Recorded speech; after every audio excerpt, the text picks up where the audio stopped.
क्या ये मछली ताजा है? जी बस अभी लेकर आए हैं, बिल्कुल ताजा है। ठीक है, हमारे सराय में भिजवाते हैं।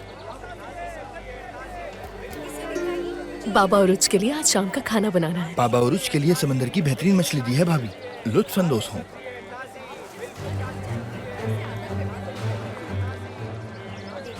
मुबारक हो तुम्हें, उरुज वापस आ गया। उम्मीद है कि तुम्हें अपने कहे पे शर्मिंदगी हो रही होगी। शर्मिंदगी क्यों होगी? तुम उरुज को मौत के मुंह में भेजने वालों की साथी नहीं हो क्या? तुम कभी नहीं समझ पाओगी। जब तक तुम उरुज और मुझसे दूर नहीं हो जाती, मैं तुम्हारे लिए एक भयानक ख्वाब हूं ईसाबेल।